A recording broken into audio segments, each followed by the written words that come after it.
Hey guys, it's Pete from Pete for Anxiety here, the mental health podcast, breaking the stigma that mental health is talked about in. Welcome in today's episode. Before we get started today, we need to cover a few things really quick. Let's talk about the Pete for Anxiety Patreon first off. It's only $1, guys. $1. What does $1 get you? $1 gets you into the exclusive episodes I am recording currently. I'm actually focusing on certain different diagnoses of things to show you guys what it actually looks like as it manifests in a person. So why not for $1, judges? Yeah, they said $1. I just checked with them too. See, they said it was okay. It was $1 anyways. Let's also talk about the Oracle Talk Radio Networks app. In case you can't be here live listening to me, watching this video, supporting the show, you can listen to it on the radio app. Why not? It connects us live to our 365 radio. Just go to your app stores and download the Oracle Talk Radio Network. You'll see the big old Oracle Talk Radio Network app logo right on there. Download it. It'll connect you to me, 10 a.m. Central Standard Time, 3 p.m. Central Standard Time, to Pete vs. Anxiety when I'm live doing my thing right here, informing the world and raising mental health awareness. So where are you going to be? 10 a.m. Of course. Come on. We just talked about this. Pay attention for once. Damn. Do y'all know how to listen? And as always, guys, like, follow, and share the YouTube channel. If you guys like what you're seeing, leave some comments, man. We want to know. I want to know if you like what we're on. You want to be on the show? Let me know. Hit me up at PeteVersusAnxietyPod@gmail.com. And as always, guys, enjoy the show. And by the way, did I mention to like, share, and subscribe to the YouTube channel as well? Yeah, okay. I just want to make sure because some of y'all are hard of hearing in the back, may have to yell loud or get a megaphone or something. But, anyways, let's get today's show started. Y'all have a great one. Enjoy. Welcome in, guys, to another exciting episode of Pete vs. Anxiety, the mental health podcast breaking the stigma that mental health is talked about enough. My guest today is a magnesium expert on a mission to spread awareness about this often overlooked mineral, the one, the only, Miss Natalie Jurado. How you doing today? I'm incredible, and I'm excited to talk about my absolute favorite topic in the world, magnesium. There you go, right? Well, why don't you give everybody a little rundown about yourself? Yeah, absolutely. So, if you had asked me 10 years ago, hey, are you going to be completely and utterly obsessed with magnesium and talking about it all the time? I would have said no, completely. But, Right. Life happens. And I had gone through a period where I was really struggling with my mental health. The anxiety was out of control, panic attacks, I couldn't sleep. And I was doing everything that you're supposed to do, like going to the doctor, making sure I'm eating right, exercising, doing all that stuff. And I couldn't get relief. I couldn't sleep. I mean, I couldn't function. I was struggling to drive my car. I would have panic attacks in the store and have to run out. And my life was completely disrupted. But through a wild turn of events, I discovered magnesium. I actually started using it on my skin and everything changed. The first week, I went from sleeping 2 hours a night to sleeping 6 hours a night. And then, my anxiety started to go away. I stopped having panic attacks. And I thought, what is going on? Like, why are we not all talking about magnesium? It's amazing. So I've made it my mission to get magnesium into the hands of everybody who struggles to feel their best. Yeah, I agree with you on that one. I don't think a lot of people look at vitamins as essential as they are. Like we see them all, but I don't think anybody really knows that half of them do. And my wife's a big supporter of magnesium, and her friend at work is a nutritionist, registered nutritionist. So she tells her about it all the time. So she's got me always trying weird things, as I would say.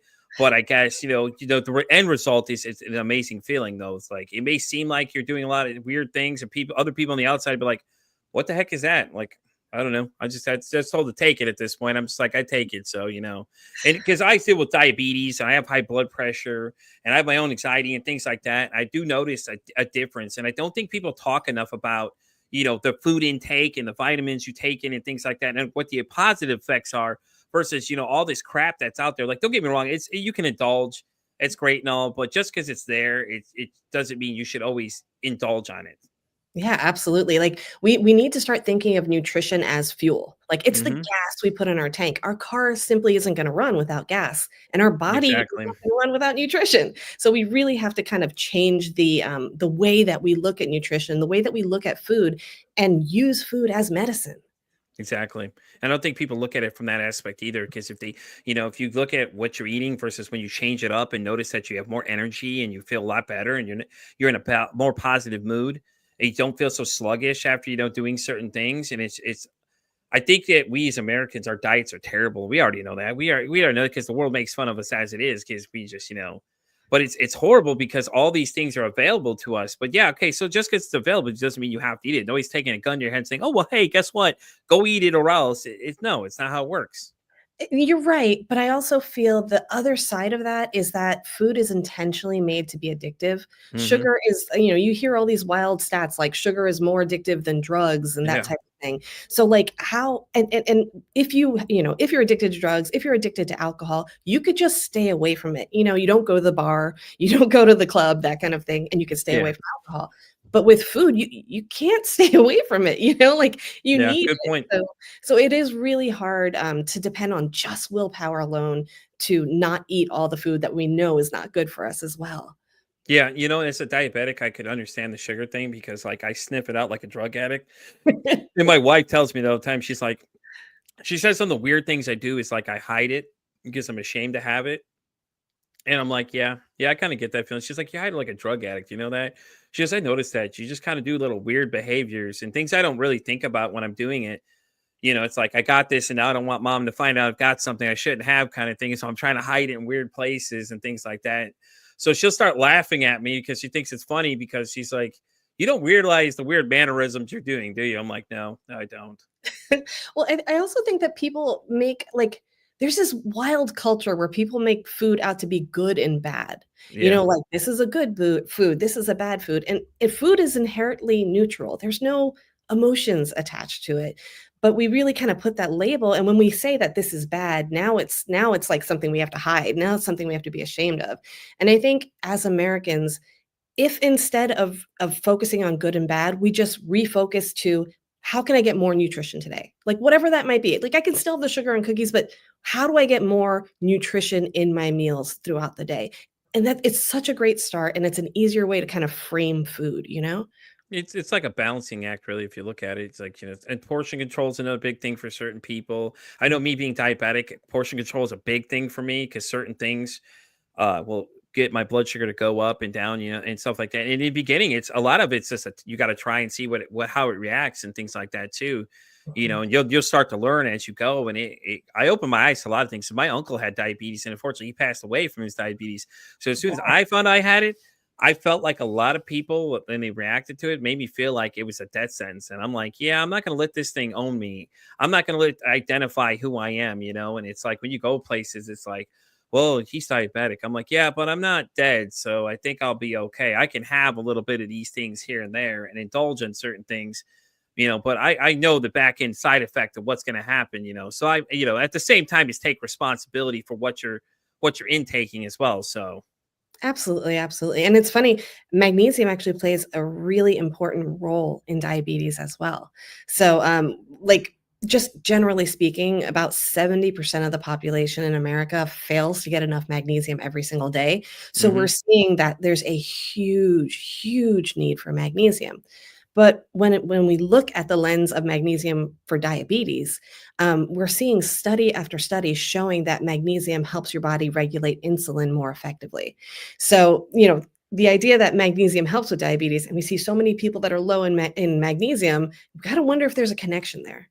That's a good point there. Yeah, the science doesn't lie when you're looking at things like that. Because how you gonna deny facts that are there if you're looking at them, and from what you're saying is that we're not getting enough. So how much should we actually be getting per day? So we should be the recommended daily allowance, like what the government recommendations for magnesium are 350 to 400 milligrams a day. But I'm not a huge fan of the RDA personally because it was created to help healthy people stay healthy, right? Yeah, So if you're dealing with any of the chronic conditions that are associated with magnesium deficiency, it's very likely that you're going to need more magnesium than that RDA. Of course, the fine print, the asterisk, the small print is make sure you speak to your doctor or your yeah, of healthcare course. practitioner first before taking anything. But generally speaking, we find that people who are deficient need a lot more magnesium. And I think a lot of people need to realize that sometimes it's in your food. So, what kind of foods are rich in magnesium? That way, because I think like the more natural you can get it, the better. Versus, a lot of these like pills you see in the store, because there's so many different kinds out there, and it's like, oh, this one's got a endorsement by this person. It's like I don't know who those people are though. Exactly. So when it comes to magnesium, you can't supplement your way out of a bad diet. So we want to make sure that we're starting with a good foundation of good, healthy, magnesium-rich foods. And Yeah. those are your leafy greens, your nuts, your seeds, and even dark chocolate. Oh, So, okay. chia seeds, pumpkin seeds, spinach, those type of foods. Unfortunately, those are also the foods that aren't as tasty and fun to eat, Oh, I right? love spinach. I'm not gonna lie to you. I don't prefer lettuce. I prefer spinach to lettuce. I don't know. Maybe it's just because of that the heartier texture it has to it. I'm not sure what it is. Maybe to me because I can't do lettuce as well. But usually do it when I would do it. I do usually do a like a leafy baby lettuce, baby spinach or whatever, versus lettuce. And I go with like a yogurt based dressing versus a regular dressing because if you really start reading these labels, man, things start getting crazy real quick too. And I think that's a lot of people need to do is start reading a lot more of the labels of what they're doing. So like you can have those sauces you want, but you got to look at and see what's a healthier option for it. Because a lot of times you can supplement, Greek yogurt, like plain Greek yogurt for stuff. A lot of that are like mayo based and things like that too. Yeah, those small swaps that we make throughout our day can make a huge difference, like, by the end of the month, right? So it's a Hmm. little actions that really add up, but you're right, like, you've gotta read the labels. No, Like, yeah, when you go to the grocery store, it's amazing to me that you see, like, a box of, like, Lucky Charms that is, like, loaded with sugar and artificial dyes, and then it says, "Made with whole grains" in the front, and you're like, "Oh, it must be healthy then," right. because It's the feel good words. Come on now, it's the feel good words. All right, we like to see those words. Oh, I'm eating healthy. What is it? Honey Nut Cheerios, the same one. Oh, it's heart healthy. It's like, Mhm, exactly, like, I it's say you intentional. got us. Oh, yeah. It's intentional to convince us to buy these foods. Yeah, it's advertisement. That's what advertisements do. They make you get you excited about the product, and you notice my commercials are 30 seconds or less because you want to get in and get out in a minute at most. Yep. You're just trying to get people excited about the idea of it, and especially kids are the target audience because they're the ones that usually go to their parents and like, Mom, I want this. I saw Mhm. the cereal, and it's like you don't realize how much sugar is in, like half these cereals that we're giving these guys and stuff like that. I mean, it's crazy though. You figure they were like regulated better, but they don't. But we as adults need to start regulating better ourselves for them. Because we're the adult, we should be making the smarter decision for them. They don't know better. They're just easy influences. See the cartoon character and are like, oh yeah, I want it. Or they make the popular ones like Pokemon and all these other things that get them all riled up and get them all excited. Well, now I want the Pokemon Oreos, and it's like, yeah, well, those Oreos may not be as healthy for you as you think they are. 100%. I agree completely. But, podcasts like yours help bring that education to light so people can make more informed choices. So I Yeah, appreciate what definitely. you're doing. Thank you so And much. yeah, absolutely. And what's interesting is when it comes to sugar, for every one molecule of sugar that you consume, it takes 54 molecules of magnesium to balance that out. So the more sugar you eat, the more you're torching your magnesium levels in your system. So we see this especially in children after like Halloween and Christmas, where they're getting all this sugar. We see those magnesium deficiency symptoms start to show up in children more and more. They're having a hard time sleeping, they're irritable, they're moody, they're hyper, like all of these things start happening Yeah. as a result. Yeah, that's true though. I mean, you're not wrong. I have kids myself, so yeah, I remember those times, And then you always make those jokes of like, "Oh, we're gonna sugar load them and send them back to the other kids' parents." You can send them back over their sugar hushed, and it's like, yeah, probably not a great idea, honestly. And then some kids' diets are just like, "Well, I like chicken nuggets." That's it. I'm like, there's other foods, kid. You got to try other things. And like we try that with my stepdaughter. We try to do it with her all the time. I refer to as my stepdaughter, but she's my daughter. Let's call it what it is. She's my daughter. I love her to death. Kid ain't my blood, but I still love the kid to death. We have a great time together. And I'm always watching what she's intaking. This is the only kid I know that drinks water. Doesn't want anything to do with any sugary drinks. And I'm like, I don't know where this kid got this from, but I love it. I'm like, I'll give you as much water as you can handle. That's amazing. That is such a good habit to start Hmm. early on too, because we generally speaking don't drink enough water, and especially with kids, you're saying they drink the sodas, the juices, all that sugary drink. Yeah. Yeah, yeah, the Capri Suns and all the other things, fancy packages of the Kool-Aid guy. And I like the water enhancers, like the little squirt. Those things are so great for me because when I get that sugar craving, it helps kind of ease that because I crave it bad. Like I just really want it. Like I try to sniff it out like a drug dog. I'm like, and the worst thing is where I work, it's like it's all readily available. So like I have to really have restrain some self-control. There's some days I'll have some stuff, but other than that, I try to stay away from as much as I can. So I try and supplement other things in there, like fruits and Mhm. things like that, just to get those sugars going, so you get that sweetness you want, and it hits that. And then sometimes, like I said, with the water enhancer helps too because it's not as it's sweet, but it's not like real sugar. It's usually like sucrose or whatever it is that's in there that how it gives you that fix that you want, but you're not drinking the sodas and stuff. Yeah, much, much, much less sugar than those sodas out there. Yeah. Absolutely. I'm a big fan of, the True Lime and the True Lemon packets to Hmm. put in the water. Those are so good. Yeah, my wife is big on lemon in the water, Mhm. and she's got me trying it now. And she's like, we always get those big gallon jugs, and we put the water and stuff in there too, and things like that. And she's always telling me new things because, like I said, she has a friend that's a registered nutritionist that's given her all this information. So I'm the Mhm. guinea pig to try these things, and I'm just like, sure, why not? And we've got a juicer now, and different stuff like that. So, and I didn't know this fact about celery. If celery juice is good for your digestion and things like that. And she's had digestive problems, but ever since doing it, you can notice she's having less problems. And it's crazy. That's all it is you're just adding in something else that you already have ready available. 100%. Food is medicine. Like food, like it really is. There's so many healing properties to food. Celery juice is incredible for detoxification, for digestion, for balancing your gut health. Like it's amazing what we have in nature that we can use that keeps us from having to be reliant on really, really expensive pills in the future, you know? Yeah. Yeah, definitely. I agree. So let me ask you, how did you start Rooted In? Yeah. So I was dealing with, all these issues. I started using magnesium on my skin. Yeah. I actually like bumped into, it was a wild story. Like I'm dealing with all these issues. I'm at a farmer's market and I bump into this older lady. I'm telling, I can talk to everybody. So like I'm a total extrovert. So of course, like instantly she's my best friend. So, I'm telling her everything that's going on. And she's like, have you tried magnesium on your skin? And I'm like, I've never heard of it. What are you talking about? I've taken magnesium pills. They didn't seem to work. And she said, go to the health food store, buy a bottle of magnesium spray it all over your body, and see how you feel. And I did. And I sprayed it all over. I was able to sleep that night. All of my anxiety started calming down, but it itched, it irritated, and it burned my skin. Like that spray was just very uncomfortable on my skin. Yeah. So I started thinking, I was like, there's got to be a better way. Like, there's got to be a way that we can create something that people actually want to use that gives you those same benefits. Yeah. And so it took 2 years working with 6 different chemists from all around the world to create a magnesium cream that has twice the magnesium as the leading brand. It actually works. And we're able to help thousands upon thousands of people all across the world. So it's been a wild journey. Like I said, if you had told me 10 years ago that I'd be obsessed with magnesium and talking about it and teaching people all about it, I would have said you were insane, but here Yeah, we are. exactly. And some other fun facts, really quick, guys. I'm looking at here is that ADHD. It says that people with ADHD may have lower levels of magnesium.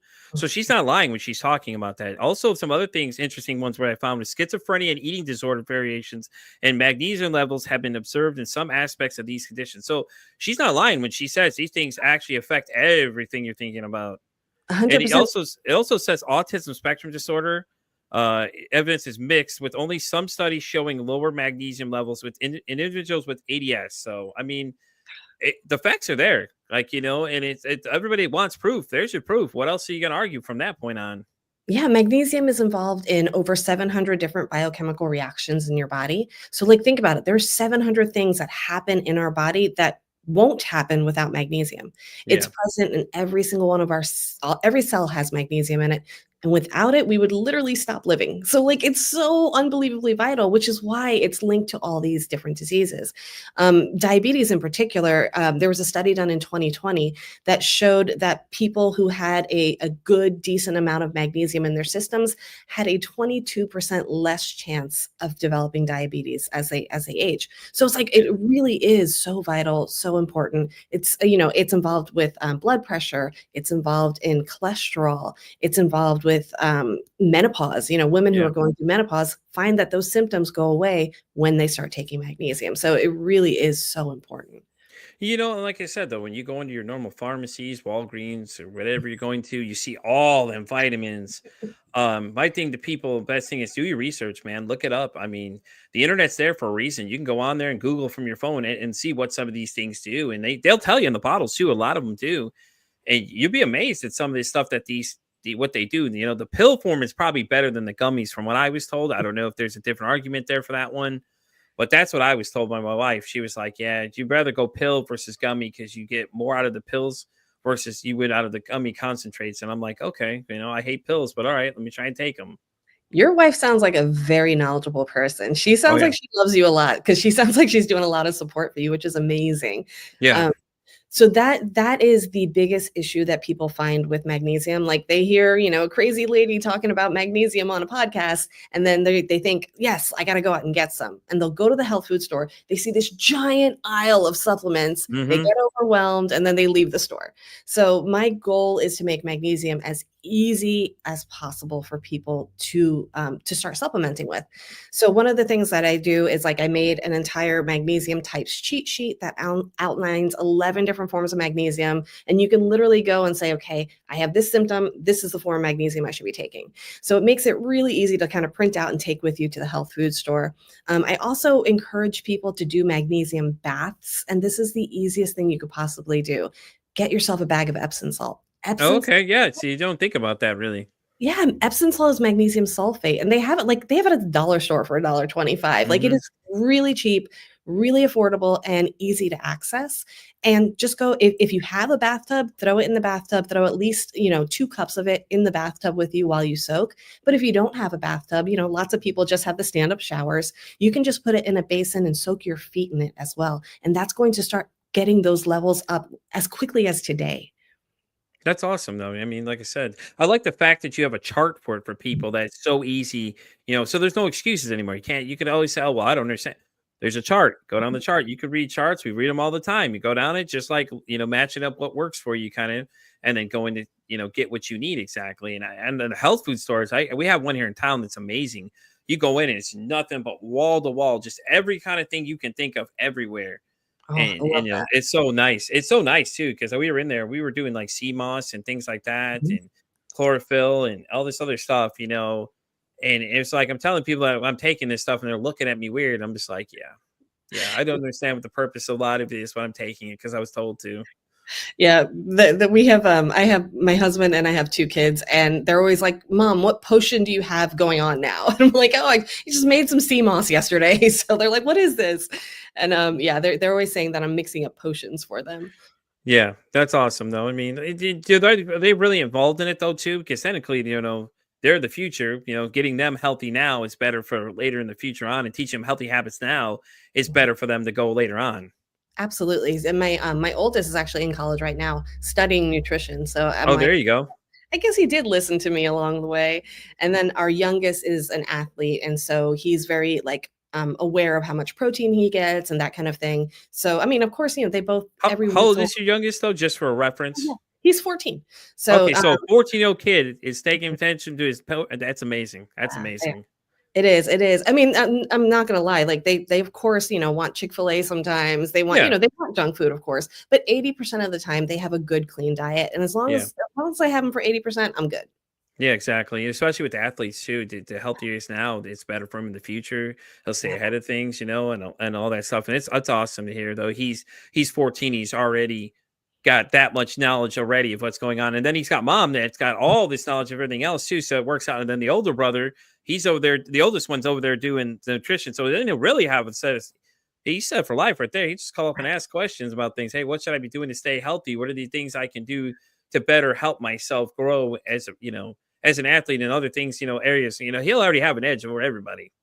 Totally, totally. Yeah. It's funny because when they were little, instead of just telling them no, like, no, you can't have that candy, or no, you can't have brownies for breakfast, instead of telling them that, I just told them why. I would say, like, oh, this, the chips that you want to eat, they have, this red dye in it, and that red dye is really going to affect your brain and your mood. Do you want to feel like that? So I kind of empowered them more. So now they can make their own decisions. It's not like so many times I see parents that are just like, no, no, no, no, no. And the minute that kid leaves your house, they go crazy, right? Like they're doing everything you told them not to do. So I tried to empower them as much as I could when they were younger. I really like the book series Eat This, Not That, Mhm. because it was like it didn't tell you no, it just told you what to go with instead. Like, hey, here's a better option. If you're gonna go here, that's the better option to go with. And there was another guy, I can't remember what his name is, something James. He was doing a whole series about like McDonald's or whatever, and he's like, okay, well, if you go there, these are what you should be doing instead. And he was giving you the alternative options. He wasn't telling you no. He was like, hey, listen, instead of me telling you no, let me just help you understand better what you should go with. These are the better options. So, say if you're on the go, you need to get something real quick. These are what your options are if you need to come here and grab it. And this is why. And he broke it down kind of like Alton Brown did, with Good Eats and everything. You know how he broke everything down to a science of like why it is we do certain things. And I think that's why that show was so receptive, though, is just the way he broke food down to you in a different level of understanding. It's like, this is why you do certain things like this. And it's great too. And the thing with TikTok is great too. It's like all the different recipes people can make. My wife's big on making things herself. Like, I don't think we've done bought store bought butter in a long time. She makes her own butters. She'll make her own breads. She does her own juices and things like that. And and anything else she can make, she's all down for. She's like, oh, let me make it and stuff like that. So You're lucky you married somebody who sounds like she likes to cook. yeah. 'Cause that definitely gives you the edge. I honestly dread cooking. I hate cook I cook everything, like, all of our meals are cooked at home. Yeah. Every once in a while, we'll go out to eat, but we do everything in-house. But I do a lot of meal prepping so that I don't I was going to ask that next question. Do you do a lot of meal prepping? Because a lot yeah. of times, if you spend that bulk time doing it and everything else is ready to go, there's so many different things with the vacuum sealers and the different containers. You could plan ahead of time, and all you got to do is just pop it out and go, basically. Yes, meal prepping, it changes everything. Like, it's amazing. And the other thing that I really like are those meal, services, like the Hungry Roots or the, Hmm. HelloFresh, those kind of things. I love those because you're getting a home cooked meal, but the hard stuff's already been done for you, So Hmm. those are also really amazing. Yeah, those are awesome too, because you can pick what kind of meals you get and put them basically. Or Factor's another one I know it's big that a lot of people do. And they're all it is that's all you're doing. You're doing the Factor part, but Factor's doing all the prep work for you. So if you don't like cooking, those are great for that one. But if you like doing all the prep work, and I know with my wife, I always try to help out in the kitchen. She's always teaching me new things. Like, we made chicken and dumplings the other day. She made it from scratch. The chicken, the dumplings, her own broth, all that stuff. She likes doing all that. And she's like, well, it takes time. I was like, okay, well, let's do it. What are we going to do? And I always encourage her, if she wants to do it, let's go and do it. It's worth it, to do it ourselves, because she's big on looking at certain things. Like, she doesn't like certain deli meats. She's like, oh, there's a bunch of crap in there. I don't Mhm. like those. Other than no good ones and stuff. And she's always gets on. And at first it would drive me insane, but it's like, you're right. I just can't argue. You're right. You're right. You're making all the right sense. You're saying all the right things. And as mad as I want to be about it, you're right. And it's just like, it was at first I always thought she was like superficial about things, but it all made sense, though. At the end of the day, it all made sense what she was talking about. It's like, these things affect the way you think of things too. Like, the worse you eat, the more your mental state goes down too. Like, you're really depressed, and then people use food to supplement when they're really depressed, and they do was it stress eating and things like that. Yeah, absolutely. You said the 2 words that every wife wants to hear. You're right. Like, that's every wife's dream to hear that, Oh, right? I tell her she's right all the time. Like, I give her so much credit on here. She doesn't watch as many of these episodes as possible because she's usually working or whatever. But I give her tons of credit on everything. Like, she doesn't. I don't think she realizes how much credit I give her. It's because of her I even went on a mental health journey. I had an incident happen that caused me to just like take a reality check on my life and be like, you know what, I need to do something about this problem before I lose somebody that means a lot to me, kind of thing. And it's just. And I know she deals with her own things too, and I'm learning more things from her as you go. And she's very, very into like looking into stuff, and she's all about, if I can make it myself, let me go and make it myself. And like, she loves making butter. Like, making the butter is so easy to do, and it's tastes so much better than that stuff you buy in the store. That's Plus, amazing. what's going in it too. So it's like you're adding all the ingredients yourself. So everything is fresh. So what's going into these things. That's amazing. That really is. And with like what you said, with TikTok, with Instagram, with all these like different resources we have to learn how to make fun and different and fresh meals, it's easier than ever nowadays to eat better. But we've got to be aware, we've got to be educated, and we've got to make Mhm. those choices every chance we can. Yeah, and it's read the labels too, guys. Like, we can't say it enough. Read the labels. Read what you're putting in yourself. And a lot of these other ones, like carbless tortillas and things like that, for me, I get, because carbs are. I hate it when people say diabetes and they go sugar. It's like, it's not the case. It's carbs that are not good for you either. What do you think carbs turn into, man? That's why you got to be careful how many carbs you're putting in.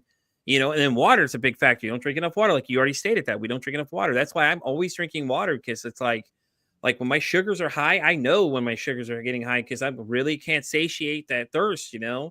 it's different things I know. So I keep like peanuts readily available and different nuts available and things like that. And it helps out. And, different things I learned along the way. Protein bars are pretty okay when you really need them. Like, the protein helps a lot more. So like I do protein shakes here and there. I try to go to the gym, but I juggle too much. So I always make an excuse why I can't go. But I make it, but I'm trying to get back on track, because I used to go all the time, but it's just like between this, that, and everything else. And I had one guest on, he told me to stop making excuses and just do it. And he's not wrong. He's like, he's not wrong. It's just stop making excuses and just do it. Just take better care of yourself because it'll make difference in the end. Yeah, the one thing that I learned earlier this year when I was trying to assess my goals for the year, and it kind of really stuck with me. If you're going to set a new goal, you have to also set a new sacrifice, right? Hmm. So, like, if you're going to go to the gym, what are you going to sacrifice so that you have the ability to go to the gym? So, oftentimes we set all these goals, but we don't take anything away. So, we're just adding and adding and adding, and that's just not sustainable. So, anytime I set a goal, I'm like, all right, if I'm going to go to the gym, that means I have to take away, watching TV at nighttime, or I have to Yeah. take away, something. Yeah, and that's what it is for me too. And it's just like it's getting back on track. And once you get into that motion, it's like he was saying every day do something at least. It doesn't matter what you do. So like I take the dogs for a walk every day. Every day, that's something I do every day. But I go to the gym because the weightlifting I do is it's great for stress relief and things like that. And my mental health too. Like if I'm having a rough day, I just want to zone out. I got my big old headphones on, like you see some of these guys doing, and I just do whatever. I'm like, I don't even pay attention to anybody around me. And I know some people when they go to the gym, they're always worried about everybody around them. It's like, no, man, don't worry about everybody else. You're not there for anybody else. You're there for yourself. Keep that in mind the whole time. Don't worry about what other people are doing. Like you can watch what they're doing and laugh a little bit if you know a little bit about any kind of, because some of these people do some weird things, and it's like, not what to do. And it's funny to watch some of the people mimic some of the things you're doing. Like you're doing certain workouts, and all of a sudden they're doing the same thing you are, and it makes you feel good because you're like, hey, this guy looks better than I do, and he's doing the same thing I'm doing. So hey, I must be on the right track of something. Yeah, absolutely. Having two teenagers, they were always, concerned about what people think about them all the time because, they're Yeah, teenagers. yeah, of And course, what I learned as I got older was that one, less people are thinking about me than I think about that. Like less people are actually thinking about me than I realize. And two, if somebody's going to have a bad opinion of me, they're going to do that whether I did the right thing or the wrong thing. So I might as exactly. well just live my life and not care. Well, that's a lot of people like have social anxiety and things like that. They don't like to be in large groups of people and things like that. And that's why I say, like, if you have your own like headphones on and you're doing whatever and you just zone out the rest of the world, it's so much better for you because you don't have to worry about what everybody else is doing. Let them watch you. They want to see the show, let them enjoy the show is what I say. You want to Yeah, see what I'm doing? Go right ahead. It's just like any other social media you go on to. We're watching these people do these things, but I don't think anybody's looking at the other side of the coin. Is like they deal with crazy stuff all day, like people saying wild things. One of my guests that was on here, Austin, he's a recovery coach, and he was like, he's saying like some of the stuff he sees when he's live, just the crazy things these people say, it just makes him laugh, and he just see him start laughing. So sometimes I'll go in there and start saying weird things from just to make him laugh a little bit. And just to let him know I'm in there, and he'll start laughing and go, "Oh, Pete." That's what he's referring to because I'm in there saying like goofy things to him here and there. But I don't get crazy with it. He knows I mean it, good fun. And I support other people when they start talking about their, recovery periods and things like that. And it's great that, I meet all these new people, and TikTok is a great source for that too. You find a lot of people that are mental health oriented that you don't even realize. But once you start getting on the right algorithm, all these people start falling into your pages and things like that. You start running into more people that are going live talking about these things. And my guest earlier, we were talking about, me and Dr. Kristen were talking about how there's a men's group. And she was like, really? There's a men's group? I'm like, there's a men's group. Starts at like 20 all the way up to like, I think 50 is the oldest age in that group, but it was an older crowd. And they're mixed together having a conversation in like a panel formation of just talking about stuff. And it's great to hear people talk about it more. I just don't think it's talked about enough, honestly, but it's great that people are starting to make that change and starting to talk about it more. absolutely. And I think what you said is also really important. We can have anxiety in the real world, whether we're going to the gym or, we're going for a walk. We worry about the social anxiety. But now with social media, you can't turn it off because social Hmm. media is 24/7.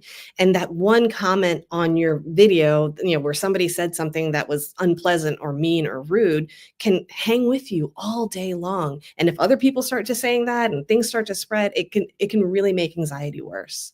Yeah, and I'm trying to get some more creators on here to talk about the side of that because I think one of them was a Justin Dangerly or whatever his name is, the real short guy that's from Kentucky or whatever. He said that he's like, I don't have to make this video again, but I do. He said he literally had to tell people to stop showing up at his house. I'm like, oh Oh my no, no, no, no, no. Don't show up at my house because that's just crazy. Because he's like, I understand y'all want to take pictures of me when I'm out in public, but this is my home. Like, this is where my family lives. Don't come in here and think you're going to be able to get a friendly response from me because you're in here basically invading my space. And, and it's those poor guys, man. Like, their videos, the things they talk about, and it's like once you put it on the internet, man, it's like everything's magnified at a higher scale. Like in the 90s when we were kids, you had telephone and AOL. That was it. The two ways to get to somebody was either you're calling them, you're talking about them in person, or you're at AOL. Nowadays, it's everybody can come get you from any angle and any site that you're on, and all this other stuff. And some of the comments, dude, oh my God. Some Oh, of yeah. y'all need to go find Jesus. I really think y'all do, or something, because some of y'all are just out there. Well, And I I think a think lot of them do it for attention too, though. 100%. And the other thing is there's no consequence. Like if they were to say some of these things to your face in real life, there would be a consequence, they Mhm. would feel embarrassed, they would feel ashamed. Nobody would say that. But online you have that anonymity, you can put whatever username you want, so you control anybody you want and you're not held accountable for it. And so that's why we see all these trolls. Like I get some of the weirdest DMs that you could ever imagine and some of Oh, the I can most imagine. I get some weird ones too. "Hey, handsome." I'm like, "Yeah, instantly not interested in this conversation." delete, delete, delete. My wife wouldn't approve of this. I tell them, I'm like, "My wife wouldn't approve of this. She'd probably end up killing one of you by accident, or something like that." I'm like, "Yeah, my wife doesn't approve of this, but okay." Mhm. And Oh, they yeah. just keep going, and they just wanna keep going, and it's like, and my wife doesn't like when I make jokes like that sometimes. I'm just like, "Honey, you just understand that I've let people know I'm married right off the bat, that I'm not interested in any way possible. The minute the conversation seems like it goes any direction, I instantly cut it off." And things like that. And I don't deal with that stuff like that either, And it's just like it's just crazy because it's now you can reach everybody, and these kids, they get on these video games too for once now. Now they're actually holding people more accountable now, because now when you start saying crazy things, they get on you and go, "Well, no, no, I don't think so." They start muting your chats, or they start banning your chat, and you can report people.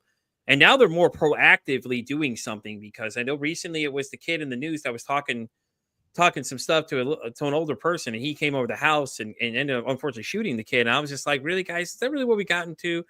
I'm like, I think the smack talk was worse back in the day, because a lot of people like to say, "Oh, it was like a Call of Duty lobby," and that basically what I mean for anybody that hasn't played games is it was brutal.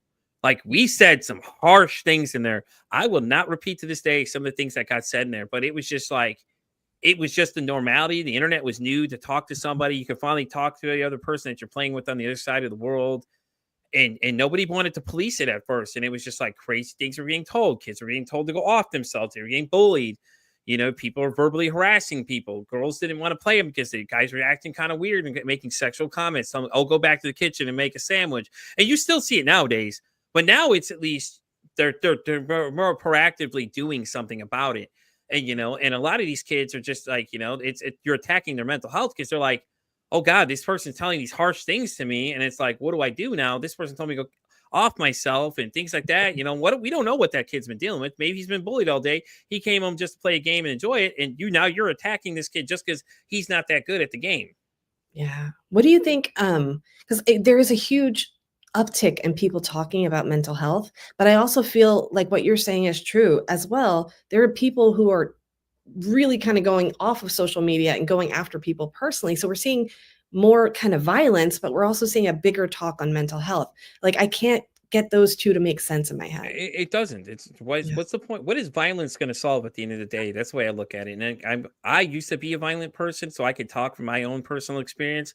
Mhm. Now I analyze everything I'm about to say next. Like, I could sit there and respond to you, or I could be the person that says nothing and go on my day. And it's like, I don't think you going over there fighting somebody is going to make any difference. They're not going to change the way they think about things. Just because you decide to extrude your physical violence on people, and it was just like COVID. Like, all these younger kids were enforcing these rules, and they were getting assaulted because they were just following the rules they're supposed to do. So it's like, why are you getting mad at them when they're not the ones that made the rules? They're just trying to follow what rules were given to them.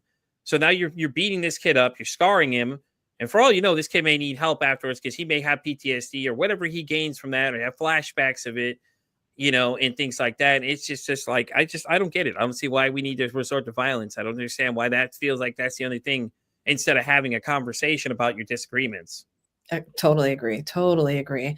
But hopefully this next generation that's kind of raising up, hopefully they'll do better than those in the past. And that's the whole point of this podcast, is that we're trying to create the safe space that people can come talk about it here. Like, you can come in and tell me anything you want, and I'm not going to judge you. I had a guy literally sit here telling me he had suicidal ideations, and me and Dr. Kristen were talking about this a little bit. The beginning of the year, he had come on, and he was so upset about something. He didn't say it was, and you kind of like feel the vibe. You can kind of read people a little bit sometimes when they're really upset about something. And he just all of a sudden, 30 minutes into the interview, just shot off into this whole tangent about how he that morning had ideations, was sitting at the edge of his bed with the gun in hand, ready to go. And I was like, ooh, in my mind, I'm freaking out, going, oh God, this is going on right now. So I'm like, just playing it cool. And I'm like, and he was just talking, and he just vented, and he felt so much better afterwards. And you could see his mood change after he finally just got that out there. Hey, Pete, I deal with these things every day. And he's I have these weekly thoughts and things like that. And he was so broken up because his friend had committed suicide the couple months prior to the Yeah. interview. And, you could clearly tell he had not talked to anybody about it, or he may have talked to somebody and may not felt hurt, but he was sharing it. And I was just like, oh crap, here we go. And, it was great, because I've never seen such an uproar of a response from anybody up to this point. They're like, oh shit, is he okay? And everybody's texting me, oh my God, is this dude okay? And I had somebody go back and listen to the recording, and he was like, because another friend of mine watches the show, and he was watching the replay of it, and he was like, yeah, he says it twice. He goes to it, goes away, comes back to it. Wow. And after that, he felt you could tell his mood changed a lot. But I mean, at that point, maybe it was just the fact he got it out of his head. And I know a lot of times they say if you speak it out, and they put the thought out there, it's no longer in your head, and now it's actually out there, in the world. So, and it helps a lot of people too. So, and it just says that the unpredictability, what goes on when we're in these conversations of things, it just can get intense like that real quick. Absolutely. Absolutely. Hard conversations are necessary, but they can also be really hard. Yeah, and people feeling like they're being heard too. People come on here and tell their stories. I have a lot of people that've been on here, just like they're like, "Oh my God, thank you so much. I feel so great," because they feel empowered, because now that somebody's listening to what they have to say, and they get to say what they need to say. And then what I tell people is like, anybody that sees the interview, if you affect one person, you've done enough right there. And we've had that happen a couple times. We had a gentleman named Sean that came on in the earlier months of the show. He had filled in for somebody, and then the one guy named Ken, my friend of mine now, that we talk all the time, he was seeing it, and him and his girlfriend were watching, and we're like, damn. He's like, now I want to come do it. And luckily, a couple weeks after, somebody had canceled, and I needed somebody to pop in, and he was ready to go. He jumped in, and it was just a chain reaction effect of what goes on. That's awesome. That's awesome. Yeah, you're doing great work. You're reaching the masses, which is amazing. Yeah, definitely. And it's great when you hear people tell me too, like people I haven't seen in years. Oh, I knew a girl that I worked with a while back. I told the story about in my old podcast about how she just went completely berserk and started talking about these things. I never mentioned her name. I never did. I kept it complete, but she came in and said, "Hey, Pete, I appreciate what you're doing." I'm like, "You watch my podcast?" She's like, "Yeah." I'm like, "Oh, okay." And I get tons of people that come on here too, like, "Hey, I watch your stuff. I really like it." I'm like, "Are they talking to me?" Like, it's like what? Holy crap, they're talking to me. Hold on. All right. Okay. And it's so cool though, because I like the fact that's why I keep it a conversational style, because it makes people that have such big followings give them the chance to be human. They don't have to be treated like they're like, oh no, they're high style celebrities and everything else. They can feel like a normal person here, and I feel like I'm going to sit here and fanboy for an hour straight, you know what I'm saying? And things like that. Yeah, absolutely. You're giving people a platform to reach, and truthfully, it just takes one person. One person. If you reach one person, like you said, you've done a great job, Yeah, definitely. And that's all it takes, is just the one person to make, every different change in someone's life, and then they'll tell somebody else about it and things like that. And that's what I like TikTok for. And I know a lot of people hate TikTok, but at the same time, I think they're not using it to their advantage. Yes. Because once you find these people and you connect to these people, they really start supporting what you do and things like that. And everybody talks about it. Like in most rooms I go into, they're all shouting me out, talking about what I do and things like that. And they're all big supporters of what I do. So a lot of times that's how I find a lot of new people that come and watch the show. And a lot of people are like, hey, I haven't had a chance watching. The great thing about the internet is it's always there. I have the audio side if you don't like the video side, and I try to reach as many people on so many platforms as I can and things like that, because everybody digests it the one way they like it. So I'm like, and that's the great thing about it. One guy said, I like iHeartRadio. I said, well, guess what? I'm on iHeartRadio as well. That's awesome. Getting out on every platform has to be overwhelming. I can't imagine. It's not too bad, honestly, once you get it set up in place. Like I have the one I use, one base one that does it and spreads it for me. So like I'll load into one, I'll get it all set up and I'll send it out, and then it'll take time for each one to post on them, but it'll, I have notifications for a lot of them so I can see when the episode goes live. And usually within like an hour or two, it goes live from the time I get it. But this side is more quicker than the other side because the other side I send it to somebody else and he cleans up the audio and he inserts like some ad reads or whatever else. A lot of people want to collaborate with things. So like they'll send me 30-second clips of their show. So I'll do different things for different people and just try to help out other people because I'm big about helping other people. Like I feel like as a podcaster community, we need to stick together. Just like any community, you should stick together, and that's the great thing about it. Absolutely. Absolutely. Yeah. Community is everything. I think TikTok has by far the most engaged community, the biggest sense of community out of every other platform out there. I'm a huge fan of TikTok. I've been trying to get over to Instagram and I feel like you don't have that same connection there. I think you do eventually. It's just not a lot of people use it or don't realize that there's a live Yeah. function on there, or because you don't see a lot of people going live in like Instagram. I think I have only one other person I follow, and it's Lucinora Hunter. She's a part of a band. She was on the show. She's a guest sometime last year. She came on, and I was so excited when I got her to come on because she's got like 23,000 plus people following her, and she saw my one comment, and I was just like, whoa. This is crazy. And she's just like, hey, man, I'm just a normal person. And she's the one that gave me that thought process to think, it's like, yeah, they're big rock stars. She may have like 500,000 downloads on some of her songs, but at the end of the day, she's just a person, man. And it was just so cool to talk to her because, as the conversation proceeds, she just started telling us all these different things. And we found out she had borderline personality disorder. And it's like, really, get out of here. And I'm like, so what is that like? And it's so cool when you meet people with different things that not a lot of people know about.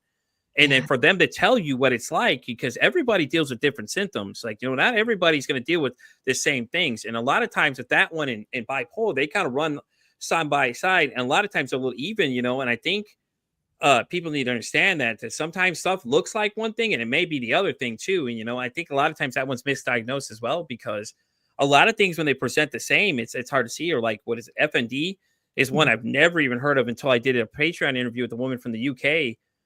And she had said she has this thing where it's like a neurological thing, but it's not. So it presents like neurological, but it's really not. So she says like when her stress and anxiety get really bad, her hand does like a claw motion like that. Mhm. And I was like, really? That's weird. She's like, yeah, it took them 19 years to figure out that's what's wrong. And I was like, that's insane. 19 years for you to get diagnosed with that, for you not to understand that. Because she said at first, when she first experienced it, she was paralyzed sitting down at a lunch table when she was like in high school. She says when she first started noticing something weird about it. And she's like, yeah, I couldn't get up from the chair. Like the bell rang and I just couldn't move. And I'm like, dude, that's crazy. Because it's like, it's not neurological, but it presents like it. So you're like, whoa, hold up. That's weird. And the cool thing about the show is that you're meeting all these people that have these different things and different things that they deal with, and it's really interesting to learn these things as you go. Yeah, everybody has a story. I mean, you could, be the biggest celebrity in the world or just a regular person at the grocery store. Everybody has a story. Everybody's dealing with something. And if we Yeah. treat everybody like that, I think the world would be such a nicer place. Yeah, we do, but it's going to take time. I think Yeah. it's going to be people like myself and other people pushing for that change to happen.